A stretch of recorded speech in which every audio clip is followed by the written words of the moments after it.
আমাদের মানে বাংলাদেশের ফুটবল সমর্থনে বিশ্বকাপ ফুটবলের সময় সবচেয়ে বড় রাইভালরি তো ব্রাজিল ভার্সেস আর্জেন্টিনা। এই ব্রাজিল আর্জেন্টিনার একটা ম্যাচ বিশ্বকাপে দেখবো আমরা, সেই অপেক্ষা কতকালের। হয়ে যেত, অপেক্ষার অবসান এই বছরই হয়ে যেত যদি ব্রাজিল সেমিফাইনাল পর্যন্ত উঠতে পারতো। তাহলেই এই সেমিফাইনালটা ব্রাজিল ভার্সেস আর্জেন্টিনা হতো। আমরা এই প্রতিদ্বন্দ্বিতার নানান মাত্রা, নানান রং নিয়ে নানান রকম আলোচনা করতাম। কিন্তু ব্রাজিল যেহেতু আগেই ঝরে গেছে, সেই সেমিফাইনালটি হচ্ছে না।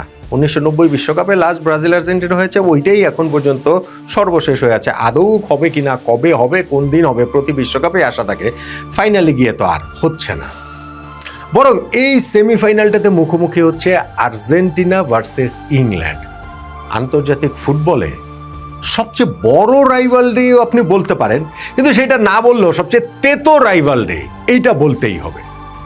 আর্জেন্টিনা ইংল্যান্ডের বিশ্বকাপ ফুটবলে অন্ততপক্ষে প্রতিদ্বন্দ্বিতার যে ইতিহাস, তাতে সেই কথাই বলে।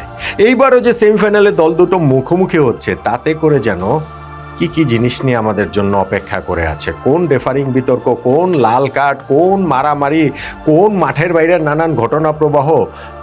এবং এই জায়গাটাতে মনে তো হচ্ছে একটা জিনিস ওয়াইল্ড গেস করাই যায় যে এই ম্যাচটাতে লাল কার্ড আসছে।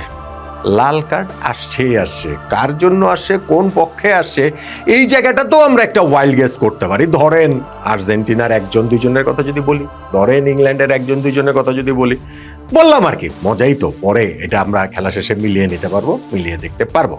এমনিতেই আর্জেন্টিনা ভার্সেস ইংল্যান্ডের এই রাইভালরির জায়গাটা এত প্রবল হয়ে উঠলো কেন?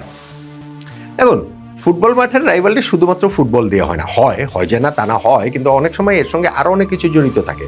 এর সঙ্গে পলিটিক্স অনেক সময় মিশে যায় প্রবলভাবে। আর্জেন্টিনা ইংল্যান্ডের ক্ষেত্রেও কিন্তু সেইটা রয়েছে, কিন্তু এইটাই যে মূল কারণ তা বলা যাবে না। যেমন ধরেন পলিটিক্যাল যে টেনশনটা এই দুই দেশের, সেইটা 1982 সালে সেই ফকল্যান্ড যুদ্ধের কারণে। 74 দিনব্যাপী একটা যুদ্ধ, যেইখানে ওই কি বলা চলে প্রশান্ত মহাসাগরে থাকা দুইটা ব্রিটিশ দ্বীপপুঞ্জ তাদের টেরিটরির অধীনে, সেইটাকে আর্জেন্টিনা দখল করে নেওয়ার চেষ্টা করে। ফলে ব্রিটিশরা এইখানটাতে পাল্টা আক্রমণ 74 দিনের একটা যুদ্ধ হয়, যেখানে প্রায় হচ্ছে গিয়ে 650 মতো আর্জেন্টিনার সৈনিক নিহত হয়েছেন, 250 মতো ব্রিটিশ সৈনিক নিহত হয়েছেন।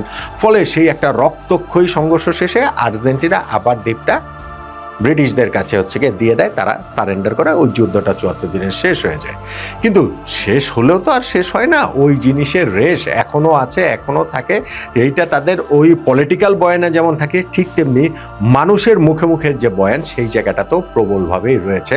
যতটা ইংল্যান্ডে রয়েছে তার চেয়ে অনেক বেশি করে আসলে আর্জেন্টিনায় রয়েছে, কেননা তাদের কাছে ওইটা একটা পরাজয়ের প্রতীক যে ফকল্যান্ড ওয়ারটা তারা আসলে জিততে পারেনি।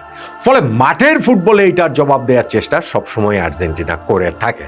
এখন আমি যেটা বললাম যে এটা যে এই ওয়ার থেকেই শুরু হয়েছে বা পলিটিক্যাল জায়গা থেকে বিষয়টা কিন্তু সেটা না। আপনি যদি গোয়িং ব্যাক টু 1966, এটা তো 82 সালের ফকল্যান্ড ওয়ার, 66 বিশ্বকাপে কি ঘটনা ঘটেছে দেখেন। এবং সেই ঘটনার প্রেক্ষিতে ফুটবলে এই লাল কার্ড, হলুদ কার্ডের নিয়ম পর্যন্ত চালু হয়েছে এই আর্জেন্টিনা ইংল্যান্ড ম্যাচের ঘটনার প্রেক্ষিতে। এই যে 2 দিন আগে আর্জেন্টিনা যে ম্যাচটা খেললো সুইজারল্যান্ডের সঙ্গে, কালো রঙের যে ব্যান্ড পরে আর্জেন্টিনা খেলেছিল, সেটা নিশ্চয়ই খেয়াল করেছেন। সেটা কার জন্য জানেন? আন্তোনিও রাতিন, তাদের দেশের ইতিহাসের একজন ওয়ান অফ দ্য আইকন, এবং তিনি মিডফিল্ডার ছিলেন 66 বিশ্বকাপে ইংল্যান্ডের বিপক্ষে। তার সেই